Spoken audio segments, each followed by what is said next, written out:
Nessa videoaula, eu vou explicar os passo a passo para fazer uma pesquisa de mercado e como ela pode ser usada dentro do contexto de planejamento e da sua estratégia de marketing. Anteriormente, nós já vimos que, para tomar decisões e pensar nossa estratégia, nós temos que construir o nosso sistema de informação de marketing.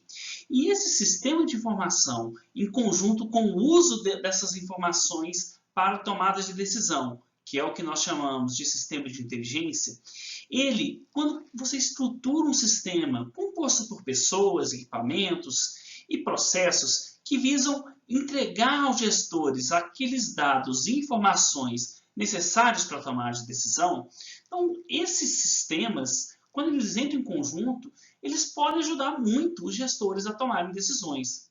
No entanto, normalmente quando você constrói um sistema, você pensa o tipo de problema e o tipo de dado que você precisa e o tipo de decisão que você vai tomar.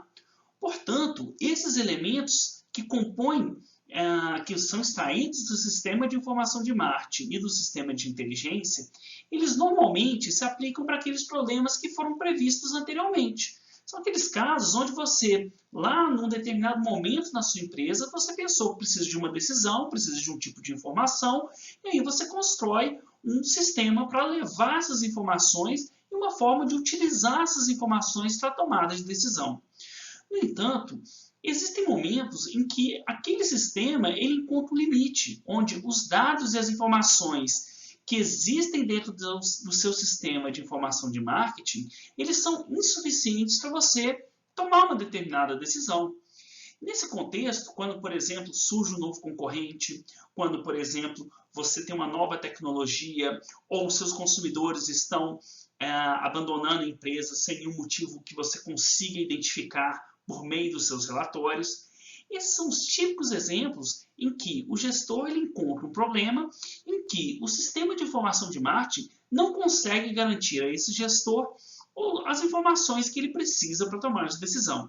E é justamente aí que a pesquisa de mercado torna-se especialmente relevante, porque é aí que você vai ter que fazer um projeto para buscar dados que vão ser transformados em informação para ajudar o gestor nessa decisão específica a ser tomada.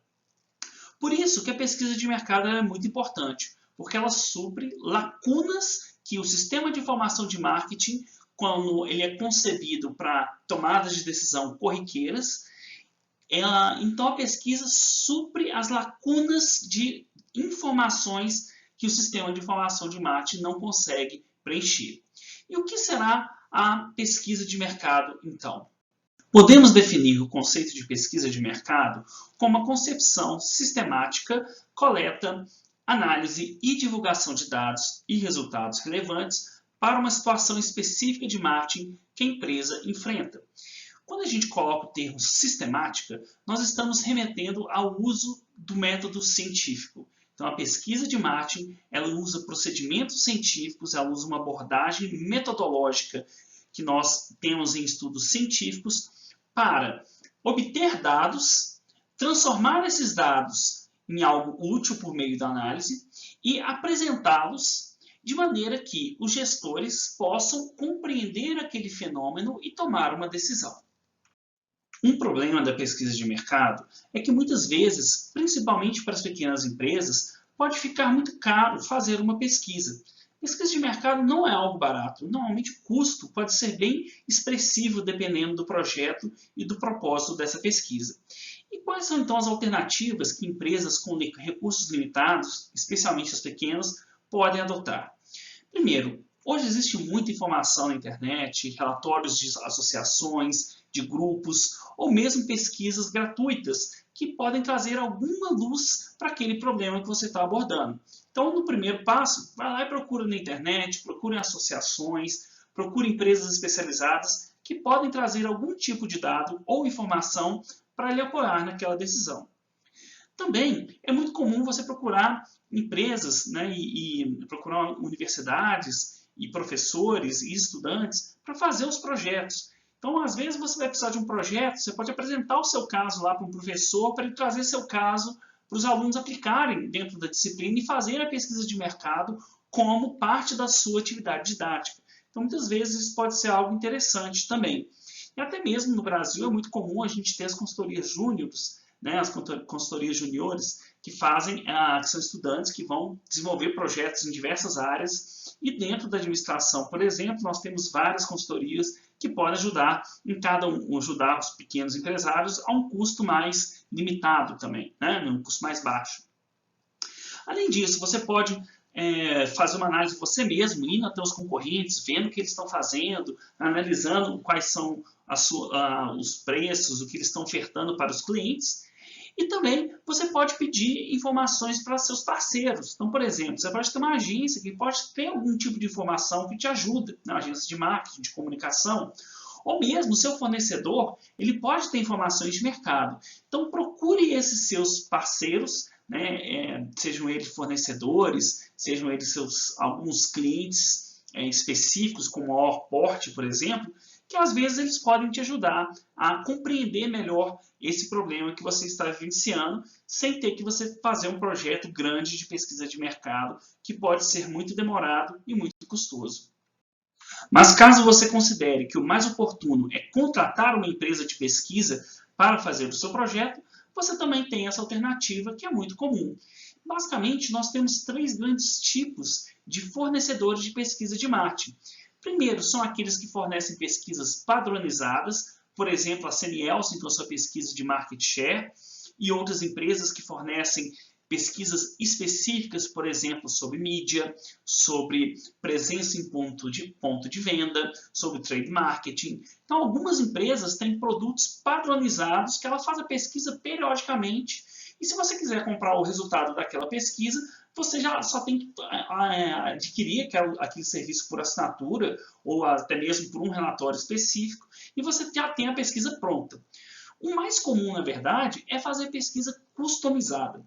A pesquisa customizada ocorre quando você tem um projeto, um problema específico, você contrata a empresa e ela vai desenvolver um projeto sob medida para atender a sua demanda. Então, ela vai definir os métodos, vai definir a forma de coleta de dados, de apresentação e todas as demais etapas da pesquisa.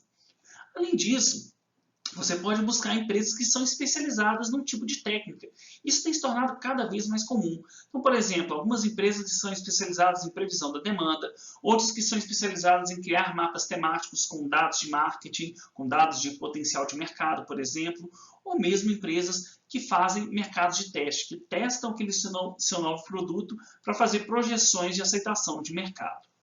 Seja o caso de você contratar uma empresa para fazer um projeto de pesquisa para você, ou se você for desenvolver o projeto de pesquisa você mesmo, você terá que passar por algumas etapas, como eu apresento nesse slide e que nós veremos ali ao longo dessa aula o desenrolar dessas etapas.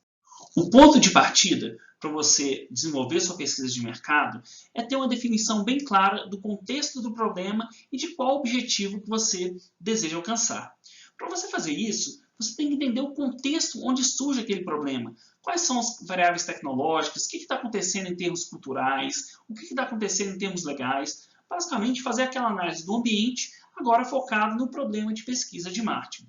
Além disso, tente entender o que o tomador de decisão espera daquela pesquisa. Não só o que ele relata expressamente, mas o que pode estar por trás daquela busca por uma pesquisa. Será que ele quer, por exemplo, justificar uma decisão que já foi tomada? Ele lançou um produto e quer provar para todo mundo que o produto tem uma boa aceitação? Ou será que ele quer usar isso para usar pesquisa para mostrar para outras pessoas que o produto dele é muito bom, ele quer fazer uma pesquisa de marca mostrando que a marca dele é muito boa, e isso seria, por exemplo, uma questão ética a ser ponderada antes de fazer esse projeto. E além desses objetivos do tomador de decisão, você tem que analisar os recursos que a organização tem à disposição. Os recursos vão determinar quais estratégias ela pode adotar com base naquela pesquisa, se ela vai dar conta de fazer a campanha para lançar um novo produto, se ela consegue, por exemplo, desenvolver aquela tecnologia que você está pesquisando no seu estudo. Então, a conjugação desses fatores, ele vai ter que desembocar no objetivo dessa pesquisa, na finalidade. E essa finalidade, ela pode ser basicamente resumida em 2 grandes grupos de problemas. Aquelas pesquisas que visam solucionar um problema já definido, por exemplo, devo ou não reduzir meu preço para ficar no mesmo nível do concorrente? Devo ou não lançar um novo produto? Devo ou não adotar aquela tecnologia no meu serviço? Então, essas perguntas, esse tipo de pesquisa de solução de problemas, ele existe quando você já tem um problema bem definido e você quer verificar qual é a melhor resposta para aquele problema. Mas muitas pesquisas são feitas no formato de diagnóstico. É quando você não tem um problema muito bem definido e você precisa entender mais aquele contexto para você até mesmo saber se existe um problema. Então, vamos dar o exemplo de uma pesquisa de satisfação. Quando você faz uma pesquisa de satisfação, tipicamente você está esperando identificar se tem alguma insatisfação na sua empresa. E havendo uma insatisfação, você pode identificar onde está essa insatisfação e, quem sabe, até propor alguma ação corretiva para minimizar aquela causa da insatisfação. Mas observe que, de início, você não sabe se os clientes estão insatisfeitos. Você quer saber se eles estão insatisfeitos. A pesquisa de market share é outro exemplo muito comum. Quando você avalia que o seu market share, por exemplo, está caindo, normalmente você está identificando que existe um problema. Então, a pesquisa de market share te ajuda a identificar se você tem um problema, que posteriormente poderia ser resolvido, por exemplo, com uma outra pesquisa para identificar a melhor solução para aquele problema. Após a definição do objetivo da pesquisa, nós iríamos definir o tipo da nossa pesquisa, também chamado da abordagem metodológica da pesquisa. Na pesquisa de marketing, nós temos 3 grandes grupos de pesquisa, de abordagens para pesquisa. A pesquisa exploratória, que é quando você conhece pouco sobre o problema e você quer fazer uma imersão, você quer entender muito daquele problema de maneira muito ampla, mas você não quer fechar possibilidades, você não quer delimitar quais são as soluções, quais tipos de dados, quais hipóteses que você vai investigar. Você quer encontrar hipóteses, você quer descobrir quais são os fatores relevantes, você quer ter uma compreensão ampla daquele problema. No final de uma pesquisa desse tipo, normalmente você vai ter uma compreensão ampla, mas você vai ter muito mais perguntas do que respostas. Então, numa pesquisa exploratória, você normalmente não sai com uma conclusão, você não sai com algo confirmado sobre aquele problema, mas sim com possibilidades, com alternativas, com possíveis caminhos que você poderá seguir. Na pesquisa de marketing, nós temos algumas técnicas, como as entrevistas qualitativas, os grupos de foco e a etnografia, que podem utilizar a abordagem exploratória. Na pesquisa descritiva, você já tem um conjunto de hipóteses e variáveis e você quer mensurar e quantificar essas variáveis para gerar números, estimativas e mesmo projeções. Por exemplo, eu quero saber quantos por cento do meu público consome determinadas marcas, eu quero saber quanto eles gastam, eu quero saber qual que é a atitude deles em relação a uma nova tecnologia. Nesses casos, eu já tenho uma variável previamente definida, eu já tenho um entendimento de quais são os fatores que são importantes serem definidos naquela pesquisa, e eu quero agora estimar aqueles fatores, para aí sim chegar a uma conclusão mais concreta, né? Quais são os métodos, quais são as técnicas que nós temos dentro dessa abordagem? Basicamente, nós temos os surveys, que são a aplicação de questionários, e nós temos a observação, que é quando você observa o fenômeno sem questionar para o seu cliente, por exemplo, o que ele pensa sobre aquele produto. E nós temos também a pesquisa causal. Esse é o método mais sofisticado de pesquisa de mercado e ele só ocorre quando você cria um ambiente controlado, onde você basicamente vai criar um estímulo para alguns objetos, para os seus clientes, e vai tentar observar nesse ambiente controlado a resposta daquele cliente.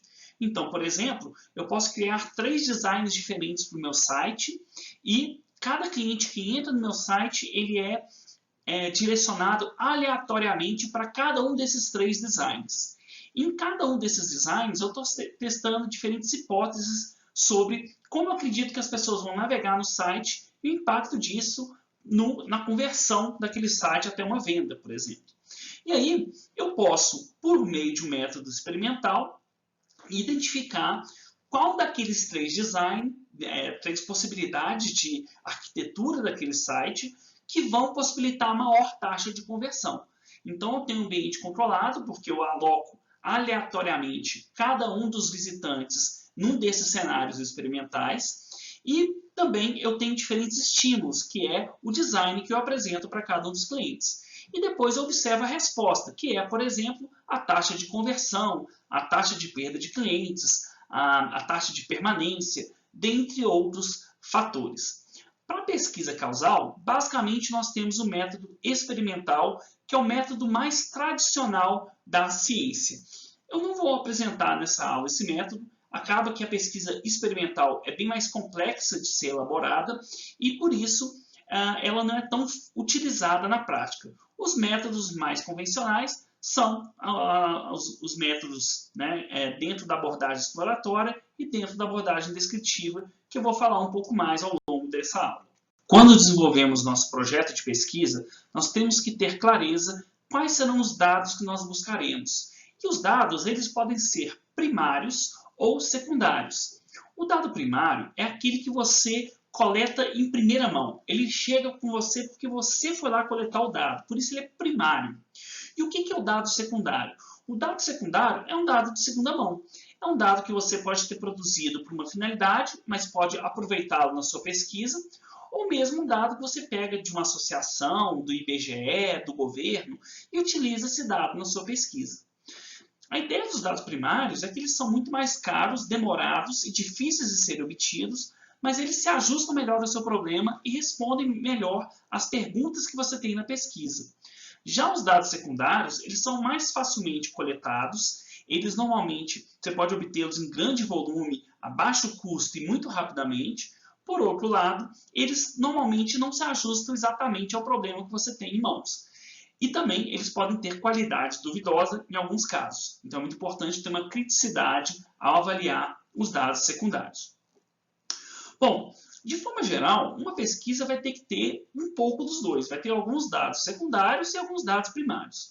Nos dados secundários, você pode usar, por exemplo, aqueles dados internos da empresa, como o seu relatório de vendas, o seu investimento de marketing, o número de funcionários que você tem na força de vendas. Todos esses são dados internos que existem dentro da empresa, foram produzidos para outro objetivo, mas que você pode pegar aqueles dados para ajudar o seu projeto de pesquisa.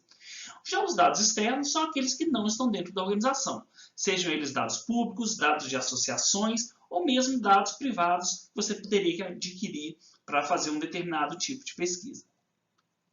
Nos dados primários, nós temos as três abordagens de pesquisa, por meio da pesquisa exploratória, descritiva ou causal, e nós temos algumas técnicas principais dentro da pesquisa de mercado. Como eu falei, nós temos a entrevista em profundidade, é aquela entrevista em que você vai, o pesquisador ele marca uma entrevista com o cliente, ou ele aborda o cliente num ponto comercial, por exemplo, e ele vai fazer algumas perguntas que foram pré-definidas, mas essas perguntas elas são interativas, elas são perguntas que elas não são de opções fechadas. Eu faço uma pergunta como: o que você pensa na hora de comprar um novo celular? Na sua opinião, se os celulares fossem, se você fosse o presidente de uma empresa de celular, o que você mudaria nos aparelhos existentes? Então observe que são perguntas que o respondente tem que desenvolver, ele tem que elaborar uma resposta. E ao longo dessa elaboração, haverá uma interação entre o cliente, o respondente, e quem está participando, quem está fazendo aquela entrevista. No caso do grupo de foco, nós temos uma pesquisa em grupo. Normalmente os grupos de foco são aqueles em que um pesquisador ele vai agendar uma entrevista com 8 a 12 participantes. Esses participantes vão ser convidados para ir até esse local num horário marcado, e lá um moderador ele vai fazer um conjunto de perguntas motivando os participantes a interagirem entre si e gerarem um questionar o outro, gerar um debate. E nesse debate, quando você tem várias pessoas com diferentes pontos de vista, a riqueza dos detalhes é muito maior, porque quando você coloca várias pessoas junto, a quantidade de informações novas que surgem, seja pela convergência ou pela divergência de opiniões, é muito maior do que se você fosse fazer entrevistas separadas. Até por isso, como grupo de foco ele é muito bom para obter grande volume de ideias num curto espaço de tempo, ele acaba sendo um dos métodos mais populares para fazer pesquisa exploratória dentro do marketing. Nós temos também a etnografia. A etnografia é quando um pesquisador ou um grupo de pesquisadores vai conviver com um grupo social e vai tentar internalizar os valores e a cultura daquele grupo no longo prazo. Ele acontece, por exemplo, quando imagina que você quer pesquisar o estilo de vida do pessoal que anda de moto, essas motos mais bacanas, que pega final de semana, pega estrada. E aí você pode ter um pesquisador que vai lá se passar por um motoqueiro e vai conviver com esse grupo por 6 meses, 1 ano. E ao longo desse processo, ele não só vai observar, vai fazer anotações, vai fazer selfie, vai fazer história, vai fazer live, mas ele também vai fazer algumas entrevistas com esse público, né? Normalmente esse método, por questões éticas, ele tem que ser declarado, então você declara que você é um pesquisador, não seria ético você esconder que você está fazendo sua pesquisa. Então, ao longo desse processo, depois de um tempo, as pessoas vão acostumando com a sua presença e você vai vivendo como eles. E no final daquele processo, você vai entender o que está na cabeça desse grupo mais do que qualquer outra pessoa que não conviveu com esse grupo. Então, ele é muito bom para você ter essa imersão, você entender aquele contexto da ótica daqueles sujeitos que estão sendo pesquisados. Mas é um método muito caro e muito demorado. E, além disso, existem algumas implicações técnicas para você aplicar, né? Às vezes, por exemplo, tem questões até éticas relacionadas à aplicação desse método. Nós temos também, na pesquisa descritiva, basicamente os questionários, que eu vou explicar com mais detalhes ao longo dessa aula. Então, basicamente, o questionário físico, ou pela internet, ou por telefone, se aplicaria esse método. Ou mesmo, você pode observar esses comportamentos, que é o método observacional. E na pesquisa causal experimental, nós temos alguns exemplos bem populares dentro do marketing, como os testes de mercado. Por exemplo, eu quero testar um produto e eu vou testar durante 3 meses, eu vou variar a forma de fazer a comunicação, onde que eu vou vender, se vai ser no supermercado grande ou pequeno naquele mercado, o preço do produto, promoções. Eu vou variando essas características do mercado, essas minhas estratégias, de maneira controlada, e a partir de uma observação de 3 meses, eu poderia, então, estimar qual vai ser o efeito dessas variáveis, né, da mudança dessas estratégias, em termos das vendas, do market share e assim por diante, para depois lançar o meu produto em todo o mercado, já sabendo qual vai ser o efeito de cada uma das estratégias. Esse método tem caído em desuso porque ele é muito caro e porque ele mostra para o seu concorrente a sua estratégia de antemão. Então, cada vez mais eles têm sido trocados pelos testes simulados de mercado, onde você, a partir de alguns dados de pesquisa e alguns modelos de marketing, você simula qual vai ser a resposta do mercado a partir dessas funções estimadas. Nós temos ainda os experimentos controlados. No caso dos experimentos controlados, é quando você, no ambiente de laboratório, por exemplo, eu chamo as pessoas para uma sala, divido elas em 2 grupos, e um grupo vai assistir um tipo de propaganda do produto e outro vai assistir um outro tipo de propaganda. E depois eu vou comparar, 2 semanas depois, por exemplo, quantos % lembram daquele produto de acordo com a propaganda que eu apresentei. Então, eu tenho um ambiente que não é natural, é um ambiente artificial, mas que eu estou tentando controlar o maior número de variáveis e ver se aquela minha campanha, por exemplo, ela produz um efeito diferente naquele consumidor. Qual campanha que produz melhor lembrança de marca, por exemplo.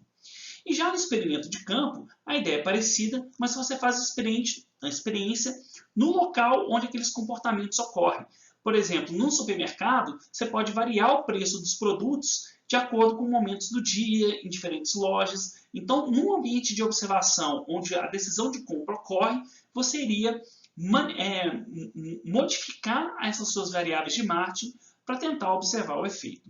Observe que os experimentos de campo eles são muito mais difíceis e caros de serem elaborados, mas eles, no final das contas, se o resultado de uma estratégia de marketing funcionar no experimento de campo, é muito mais provável que esse resultado poderia ser reproduzido para outros cenários de campo. Já o experimento controlado, como ele não é um ambiente natural, pode ser que um resultado do experimento de campo mostre que uma campanha vai ser boa, mas na hora que você coloca ela na prática, talvez ela não funcione muito bem, porque outros fatores ambientais eles vão interferir no efeito daquela variável. Por isso é muito comum a gente fazer um equilíbrio entre esses dois tipos de experimento e muitas vezes fazendo os dois. Como uma forma de curiosidade, uma técnica de pesquisa que é muito popular é chamada de cliente oculto, misterioso ou fantasma. Essa é considerada uma técnica de observação onde alguns clientes alguns pesquisadores vão se passar por um cliente da empresa e eles vão até a sua empresa ou mesmo a empresa do concorrente e vão observar algumas características. Por exemplo, quanto tempo demorou para ser atendido, se eles deram um bom dia, se a mesa estava limpa, se o banheiro estava limpo. E nessa observação, ele vai então gerar, se você fizer várias pesquisas como essa, você consegue gerar estimativas de como que está a sua prestação de serviço ou a do concorrente. Só para a gente trazer uma curiosidade, a própria McDonald's utiliza extensivamente a pesquisa de cliente misterioso como forma de avaliar a qualidade dos seus restaurantes. E se vocês pesquisarem na internet, aí vocês vão achar, é bem fácil achar o roteiro dessa pesquisa, que é bem completa. Então ele tem um conjunto de instruções de como esse pesquisador deverá se portar, qual loja ele vai visitar, o que ele vai observar, como ele preenche o formulário, tudo isso para garantir que essa observação seja o mais sistemática e mais precisa o possível.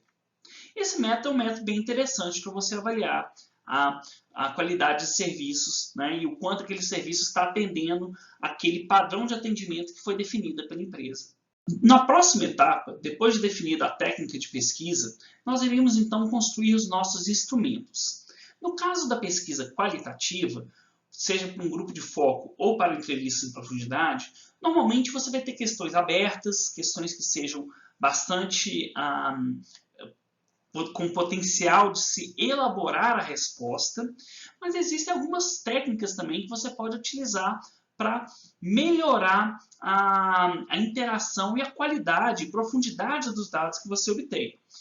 Então, quais são os exemplos dessas técnicas? Você pode usar uma técnica de associação de palavras para iniciar uma pesquisa. Por exemplo, você vai começar a entrevista sobre carros e aí você pergunta, olha, qual é a primeira palavra que lhe vem à cabeça quando você pensa em Fiat? Ou qual é a primeira marca de automóvel que você associa ao termo qualidade? Então você está criando uma associação de termos. Depois dessa associação, normalmente você tenta interpretar ou aprofundar o porquê que o respondente apresenta aquela associação. A pessoa associa Fiat a preço baixo, então você perguntar, e preço baixo é algo positivo? E você acha legal um carro ser barato ou você prefere carros mais sofisticados? Então você tenta usar essa associação de palavras como um gancho para você entender melhor o que está na cabeça do consumidor. Você também pode usar técnicas projetivas. O que seriam essas técnicas projetivas? Eu posso, por exemplo, pedir para a pessoa responder apresentar para a pessoa uma história e pedir para ele completar aquela história. Então fala assim, olha, eu fui até uma concessionária, o João foi até uma concessionária, comprou um carro Fiat, era o início do ano, ele estava muito feliz, era o primeiro carro que ele iria adquirir, e a partir daí ele acabou de chegar na concessionária. E aí eu pediria para o respondente para ele completar essa história com o que ele acha que aconteceu efetivamente nessa história. Além disso, eu posso usar diferentes técnicas de visualização, onde eu apresento imagens, vídeos, recortes de revista, ou peço para as pessoas trazerem imagens e depois você faz uma entrevista em cima dessas imagens. Né? Uma técnica que é muito famosa que utiliza essa abordagem é a chamada ZMAT, é uma técnica de interpretação de metáforas de Zaltman, que é o autor que propôs esse modelo. Você pode ainda usar o que a gente chama de personificação de marca. Então, por exemplo, você tenta associar uma marca a uma personalidade famosa, ou mesmo essa marca a um animal, ou um outro tipo de objeto. Por exemplo, se a cerveja Brahma fosse uma celebridade, quem seria a Brahma?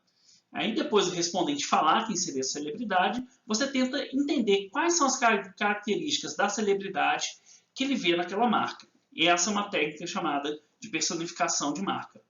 E ainda podemos usar o laddering, né, que é uma técnica que você tenta sair de características de um objeto até o que está, o quanto essas características vão se traduzir em algo que é importante para a vida do respondente. Então, por exemplo, posso perguntar assim, olha, para você o que é mais importante no computador? Duração da bateria. Esse é o atributo. Bom, esse atributo, o que ele permite que você faça? Então, isso eu estou medindo a crença. Bom, se ele dura a bateria, eu vou conseguir trabalhar mais tempo quando estiver fora de casa. E aí eu posso linkar isso a um valor. E para você, por que trabalhar fora de casa durante muito tempo é importante para você? É importante porque eu acho importante ser produtivo. Então, se a bateria dura mais, eu me torno mais produtivo. Então, eu tenho um atributo, que é a duração da bateria, ligado com a possibilidade, essa crença de que eu vou poder trabalhar fora de casa, e isso permita com que eu seja mais produtivo. Isso é basicamente a utilização da técnica de laddering. Aqui temos mais alguns exemplos de perguntas abertas que podem ser usadas em entrevistas em profundidade. Então, qual a sua opinião sobre a American Airlines? Associação de palavras, completar uma frase, que são técnicas de associação, completar uma história, como eu já apresentei para vocês. Eu posso apresentar uma figura e pedir para a pessoa explicar o que está por trás daquela figura.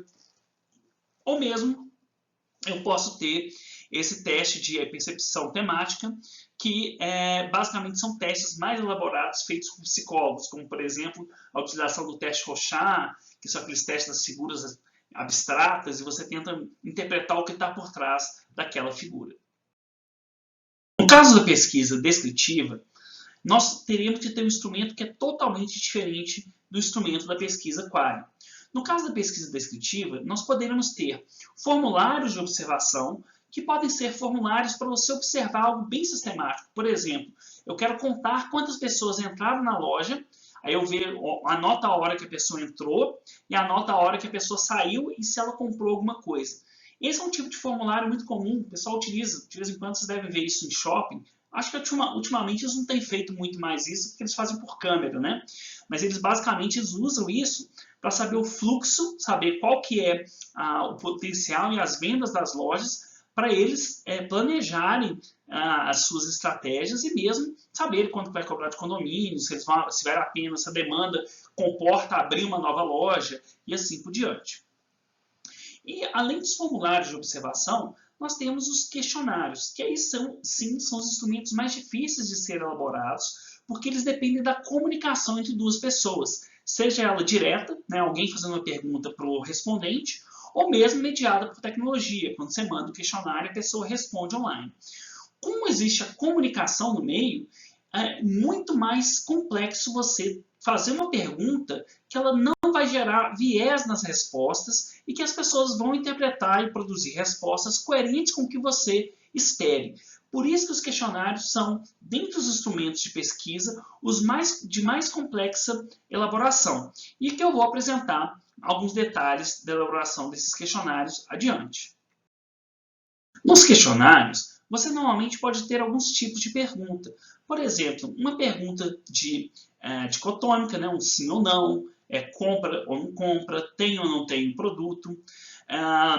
Uma de múltipla escolha, que aceita somente uma resposta, por exemplo, qual dessas marcas é a sua preferida? Né? Então a pessoa vai lá e escolhe a marca preferida. Ou mesmo uma que aceita várias respostas, por exemplo, dentre essas marcas, qual você conhece? E a pessoa marca qual que ela conhece. Qual que você utiliza? Vou lá e marco qual utilizo.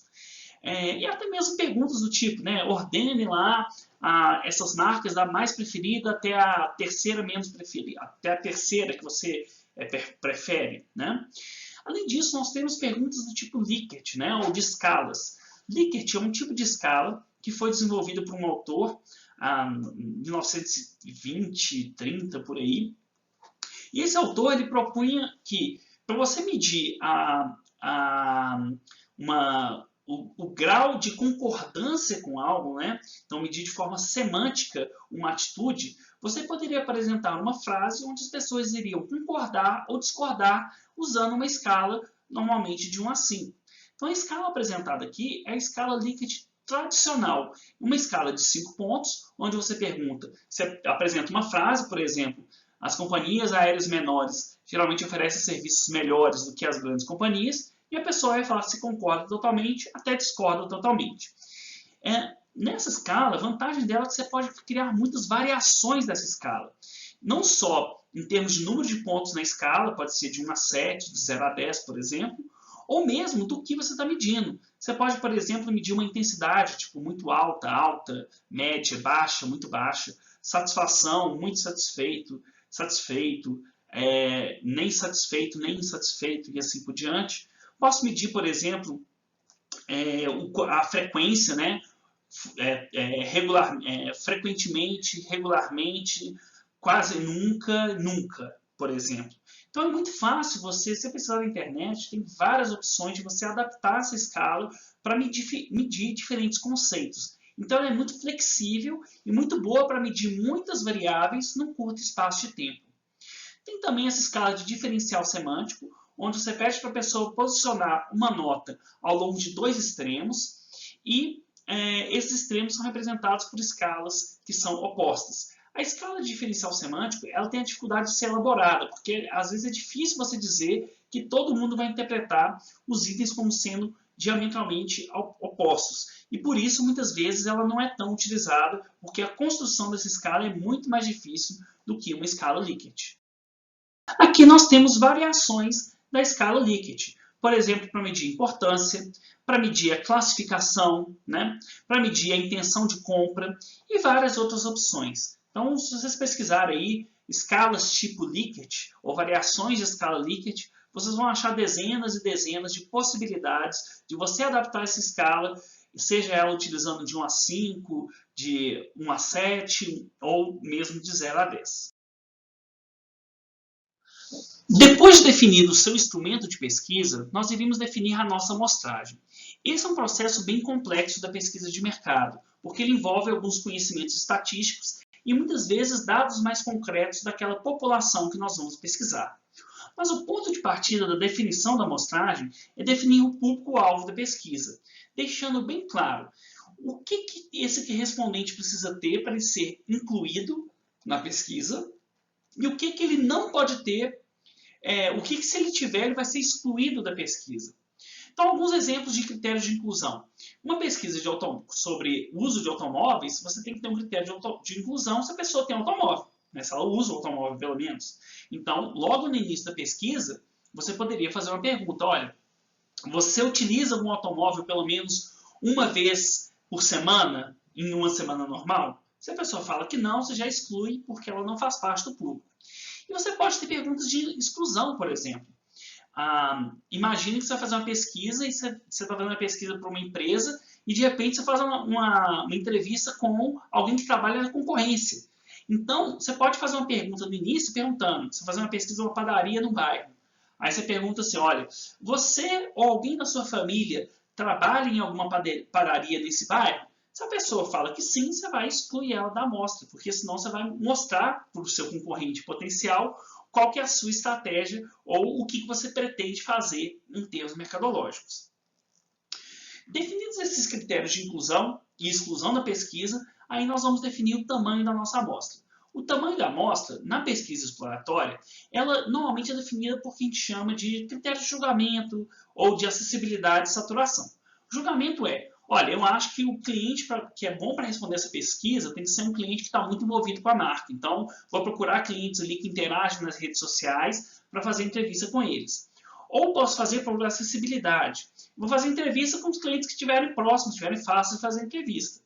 Ou pode ter um critério de saturação. Saturação é, eu faço algumas entrevistas, aí eu vejo quais ideias surgiram dali, e aí eu vejo, olha, eu acho que ainda tem mais coisa para descobrir, não cheguei a tudo. Aí você faz mais entrevistas. Só que ali não surge tanta coisa nova. Aí você faz mais entrevistas. Aí você vê que praticamente não surgiu mais nada novo, as ideias estão se repetindo. Você chegou ao critério de saturação. É o ponto em que não adianta você fazer mais entrevista que não está saindo mais ideias novas, está basicamente chegando ali às mesmas conclusões e ideias com aquelas entrevistas. Já na pesquisa descritiva, você vai ter que usar um critério estatístico para chegar à sua amostragem. E para isso, você deveria utilizar algum tipo de amostragem probabilística e você usaria alguns tipos de calculadoras e fórmulas que você pode, por exemplo, pesquisar online para fazer esses cálculos. Se vocês tiverem uma pesquisa quantitativa, é muito comum você usar parâmetros estatísticos para calcular o tamanho da sua amostra. O que normalmente esses critérios vão solicitar são medidas de variabilidade relacionadas ao desvio padrão ou à variância daquela característica, o nível de confiança, que é a probabilidade de, dentro de um intervalo de confiança, você encontrar o resultado verdadeiro da população, e a margem de erro que você quer da pesquisa. O tamanho, a margem de erro é qual que é o tamanho daquele intervalo construído sobre o resultado da pesquisa em que conterá o resultado esperado daquela sua... se você fosse fazer a pesquisa com toda a população.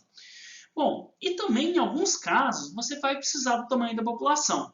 Mas na prática, gente, não é o caso aqui dessa disciplina, mas na prática o que acontece? O tamanho da população é um caso especial. Você não precisa ter o tamanho da população para calcular o tamanho da amostra. O tamanho da amostra pressupõe que você tem uma população infinita. Essa é a premissa do cálculo do tamanho amostral.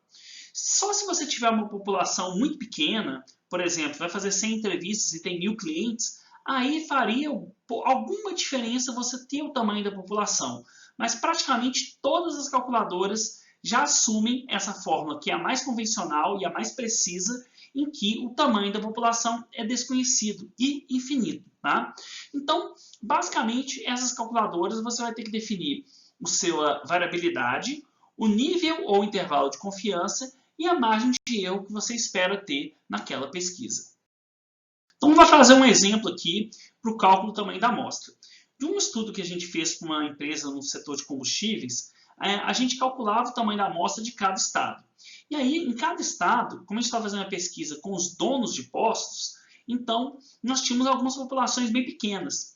E para a gente fazer a nossa pesquisa, nós definimos para cada estado uma margem de erro de no máximo 10%, com 90% de confiança. E ainda assumimos a variabilidade, né, que a taxa, a expectativa da satisfação estava em torno de 80%, o que vai dar uma variabilidade ali de 20% da nossa amostra. E aí, nós tínhamos algumas populações para calcular o tamanho da amostra. Utilizando uma calculadora amostral que vocês podem encontrar na internet, vocês chegarão, então, ao tamanho da amostra de 11, 30 e 40 para essa pesquisa. Nem todas as entrevistas a gente vai conseguir completar essa nossa amostra esperada. Então, esse aqui é um exemplo de uma pesquisa que a gente fez há muito tempo atrás para a empresa, e nós tínhamos ali a população válida, que era o número de postos em cada um dos estados, e a amostra que a gente obteve. E aí, naqueles estados em que o tamanho da amostra foi menor do que a gente tinha calculado anteriormente, a margem de erro ficou maior do que a gente estava esperando. Então, em alguns estados que estão em vermelho ali, você vê que a margem de erro é maior que 10%. São justamente nesses estados em que o tamanho da amostra obtida foi menor que a amostra calculada. Portanto, a margem de erro ficou superior à margem que a gente estava esperando inicialmente. Depois de definido o tamanho da amostra, você deverá executar o processo de amostragem. Para isso, você pode usar amostragens não probabilísticas ou probabilísticas. A amostragem não probabilística é aquela em que você, por critérios de conveniência, de julgamento, ou porque é fácil fazer aquela pesquisa, você vai lá e faz a entrevista com aquelas pessoas. Na amostragem probabilística, você usa um critério estatístico-matemático para definir quem participa ou não da sua pesquisa. O que seria a amostragem por conveniência? Tá? Nesse caso, você faz a amostragem com quem é fácil, com quem está próximo de você, a pessoa que está passando na porta da sua loja. E aí você tem uma amostragem que é rápida, obtém um monte de gente respondendo, mas ela não representa muito bem a sua população. Na amostragem por julgamento, você vai escolher conscientemente quem que tem o perfil para participar da sua pesquisa. Por exemplo, eu quero fazer entrevistas com médicos especialistas numa determinada área. Então, estou julgando que somente eles têm aquela informação. Esse método é muito comum na pesquisa qualitativa, mas não é tão comum na pesquisa quantitativa.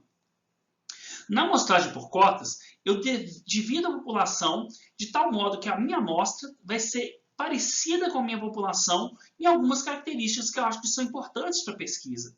Por exemplo, eu posso dividir a amostra por sexo, eu sei que 50% dos meus clientes são homens, 50% mulheres, e aí eu posso fazer uma amostra em que eu vou manter 50% de homens e 50% de mulheres na minha amostra também. Esse método ele é um pouco melhor que a amostragem de conveniência, mas ele ainda assim, depois de você definir esse critério para garantir uma certa representatividade da sua amostra, ele depois de feito esse critério, você faz uma amostra por conveniência. Por isso que ele também não é um método perfeito. Mas a maioria das pesquisas de mercado e pesquisas de opinião utilizam essa abordagem para a sua amostragem. No caso da amostragem probabilística, nós temos três possibilidades. Na amostragem aleatória simples, você vai enumerar os seus respondentes potenciais, os elementos das suas unidades amostrais, de 1 até n, até o último elemento da sua amostra, e depois você vai sortear aleatoriamente quem vai participar da sua pesquisa. E nesse caso, sorteio como esse sorteio aleatório é o que garante a representatividade da sua amostra. Basicamente, imagina que você vai fazer uma amostra de 200 respondentes, você tem 1000 clientes. Você iria gerar 1000 números aleatórios de 1 até 1000, e aí os com um número até 200 vão ser os que vão participar da sua pesquisa. O problema desse método é que ele tem a dificuldade de você conseguir ter os seus clientes antes da pesquisa para você fazer esse sorteio aleatório. Então não é tão facilmente implementável. E também, mesmo que você esteja fazendo a pesquisa e que alguns respondentes, por exemplo, não respondam, você, na prática não, né? Em termos estritos estatísticos, você deixaria de ter uma amostra probabilística. Então, ela é muito difícil de ser implementada na prática e por mais que ela seja uma das únicas formas de você garantir a representatividade da sua pesquisa, ela ainda assim é muito difícil de ser colocada em prática. No caso da amostragem estratificada, eu vou dividir a população em grupos. E eu vou assumir que cada grupo é muito diferente do outro. Por exemplo, eu vou separar os bairros da cidade em bairros classe A, B e C em termos de extrato socioeconômico. E aí, eu vou fazer uma pesquisa. Depois de eu separar os grupos por extrato, eu faço uma amostragem aleatória, simples, dentro de cada um desses grupos. Então, vou ter pessoas de alta renda, de renda média e renda mais baixa na minha amostra, e isso vai aumentar a precisão, a representatividade da minha amostra. Uma outra alternativa é fazer a amostragem por conglomerados. Por exemplo, eu posso dividir a cidade em 4 eixos, então vai ter, primeiro dividir em norte-sul, leste-oeste. Então eu dividi em 4 grupos, certo? Só que em vez de eu fazer a pesquisa nos 4 grupos, eu vou somente numa região da cidade. Se todas as pessoas, se tem gente pobre, rica, jovem, velha, morando em todas as áreas da cidade, para que eu preciso de uma cidade inteira para fazer a pesquisa? Se todas as 4 regiões elas têm a mesma característica, basta em uma dessas regiões para fazer a minha pesquisa. Então, na amostragem por conglomerados, eu assumo que cada um dos grupos que eu criei, eles são idênticos. Eles deveriam ser idênticos, em última instância, eles deveriam ser iguais. Então, não precisaria fazer a pesquisa com todos eles. Bastaria ir em um ou em alguns para ter uma representatividade na minha pesquisa. O objetivo da amostra por conglomerados é reduzir custos e fazer uma pesquisa mais rápida, enquanto o objetivo da amostragem estratificada é fazer uma pesquisa mais representativa e mais precisa, e também mais cara. Definida a sua amostragem, você vai então coletar esses dados. A coleta dos dados é a etapa mais cara e onde ocorrem mais erros na sua pesquisa. E os erros podem ocorrer por diferentes fontes. Por exemplo, o respondente pode não estar presente lá na loja onde você vai fazer a entrevista. O respondente pode não querer responder, pode estar com preguiça, falar, não quero responder. Ou ele pode mentir nas respostas dele. Então, você tem que criar mecanismos para incentivar a resposta, agendar previamente a pesquisa e ter perguntas que sejam facilmente entendíveis para que você consiga, e também não gere embaraço no seu respondente, para que você consiga respostas mais honestas. E também podem ter erros por parte do aplicador. Por exemplo, ele pode fraudar o questionário, ele pode falar que aplicou e não ter aplicado o questionário. Ou ele pode mudar algumas respostas para, por exemplo, atender uma cota de pesquisa. Como que você faz para minimizar esses erros do aplicador?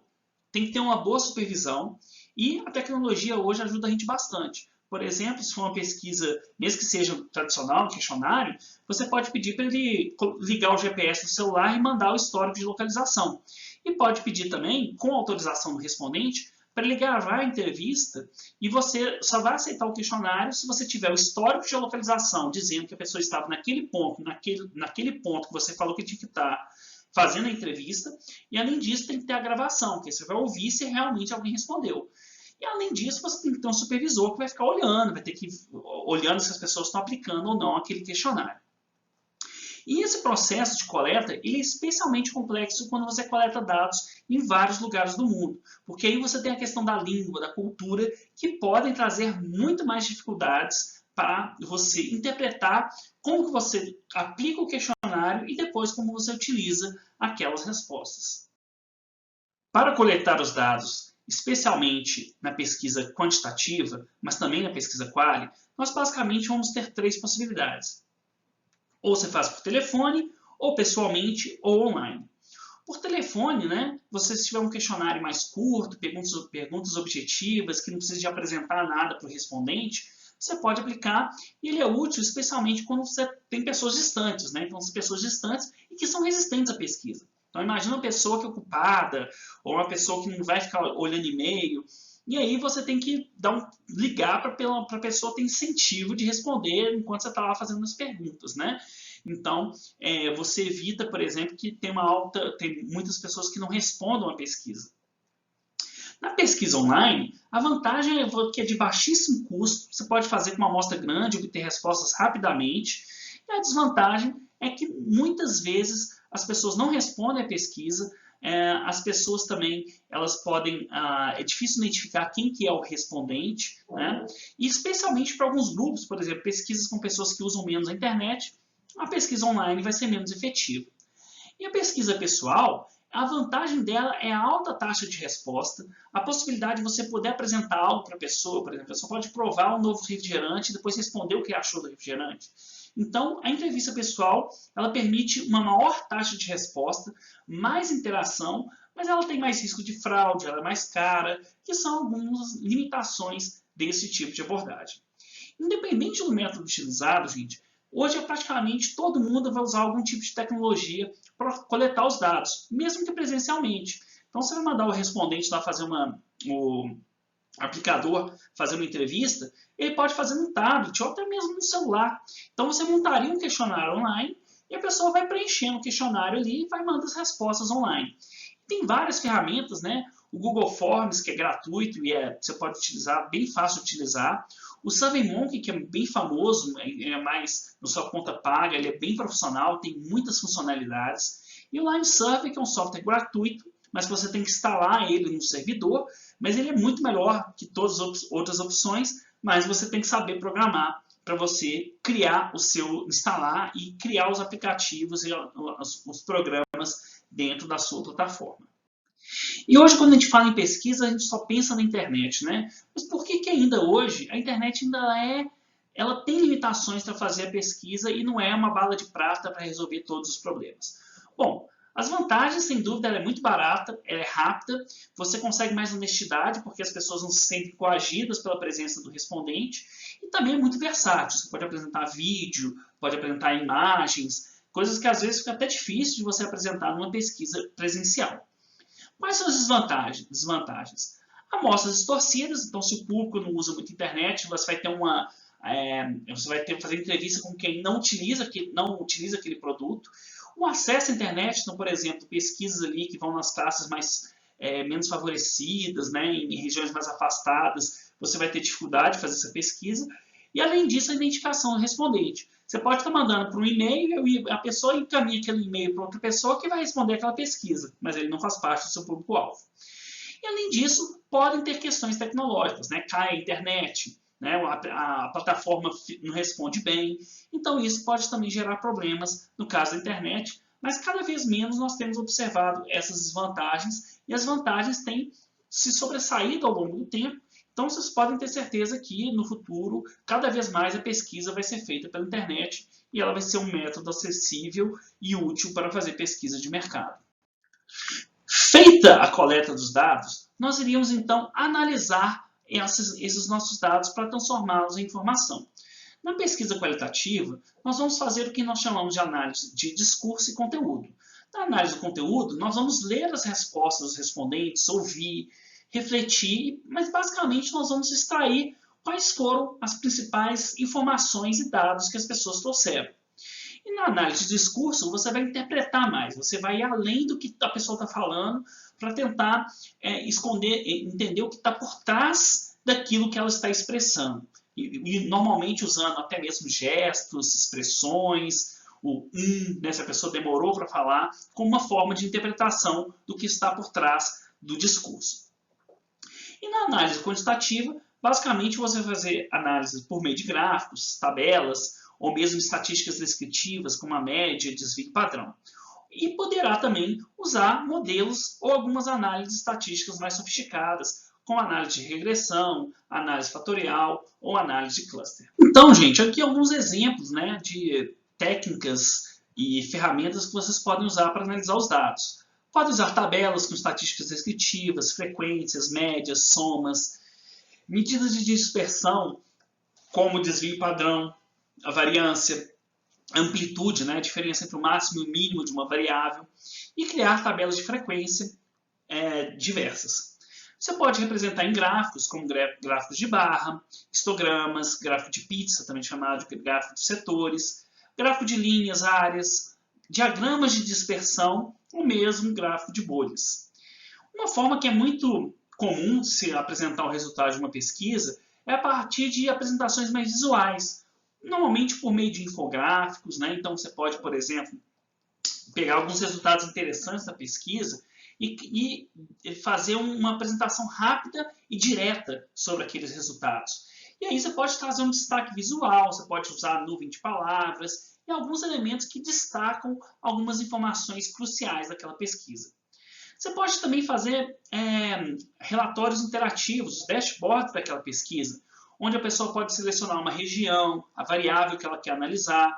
E para isso, obviamente, você vai ter que usar algum tipo de ferramenta, como Excel, o Power BI, ou mesmo esses softwares como o Tableau, por exemplo. E aí, esses gráficos eles permitem muito mais customização e cada respondente vai aprender a interpretar aqueles resultados navegando de acordo com sua forma de tomada de decisão, o que é bastante útil para apresentar uma pesquisa. E também você, principalmente na pesquisa qualitativa, você pode criar histórias ou você pode criar vídeos para você apresentar sua pesquisa. Então, por exemplo, você pode criar um vídeo da persona que você extraiu do seu grupo de foco. E aí você faz uma história, né, usando aquelas ferramentas como Doodly, Toonly, ferramentas para criação de vídeos. Aí você vai criar a persona, ela vai chegar, vai falar o que ela gosta, o que ela faz. Ou então você vai fazer lá uma história em quadrinhos, ou mesmo fazer um vídeo mesmo, com uma interação com atores representando aqueles personagens da pesquisa, ou mesmo recortes daquela sua pesquisa de campo. Então, uma série de elementos criativos podem ser usados para trazer mais vida e interatividade e fazendo com que aquela pesquisa seja mais facilmente interpretada por pelo aquele público-alvo. A hora de apresentação do resultado é a hora da verdade. É ali que você vai provar para o usuário da pesquisa o valor de todo aquele processo que muitas vezes ele não participou, ele não viu você coletando os dados, não viu você elaborando o questionário. E é justamente esse momento em que ele vai tomar a decisão. Normalmente as pessoas estão vendo a apresentação da pesquisa e é ali que eles vão tomar as decisões. E normalmente essa etapa, o relatório que você entrega, é o produto final da pesquisa. É a única coisa tangível que ele tem para aquela pesquisa. E isso pode ser decisivo caso você pretenda continuar oferecendo serviços para essa empresa no futuro. Por isso que essa etapa é extremamente importante dentro do processo de pesquisa. É muito importante a gente tentar manter as coisas simples, que é esse princípio KISS. Keep it simple and straight. Então, basicamente, seja direto e simples. Então, você tem que ir direto ao ponto, e para isso você tem que resumir bastante aquela sua apresentação. Né? Normalmente você pode ter um relatório impresso com muitas informações e dados, mas você tem que ter uma apresentação enxuta, onde a pessoa vai ali em pouco tempo, vai entender o ponto central, as principais informações daquela pesquisa, e se ele quiser, ele vai ver coisas adicionais, vai ter aqueles slides ocultos onde você apresenta coisas adicionais. E é importante que nessa apresentação você tenha um balanceamento entre forma e conteúdo. Né? Então, a forma é importante, então a apresentação é legal, é muito importante para tomar a decisão, mas também você tem que ter conteúdo. Então, não pode ser só conteúdo nem só forma. Equilibre os dois. E use tanto o design, a forma de apresentação e o conteúdo de uma forma a criar uma história na cabeça de quem vai ver aquela pesquisa, para que ele consiga realmente compreender de maneira mais ampla aqueles resultados. E também nesse estágio é muito comum os clientes ou os usuários da pesquisa perguntarem: e aí, o que você acha que eu devo fazer? Então, tem que ter algum tipo de balanceamento também e ter um certo cuidado com as suas sugestões, porque você não é o gestor, você não sabe quais limitações e premissas ele tem dentro da organização, por isso tem que ser visto com uma certa cautela e também não achar que você tem resultados ou respostas para todos os problemas do gestor. Pessoal, eu apresentei para vocês o passo a passo para fazer uma pesquisa de mercado com uma visão rápida, mas completa, de todos os processos e precauções que vocês precisam para ter uma pesquisa para apoiar suas decisões. Então, foi esse o objetivo da aula. Valeu, pessoal. Até a próxima.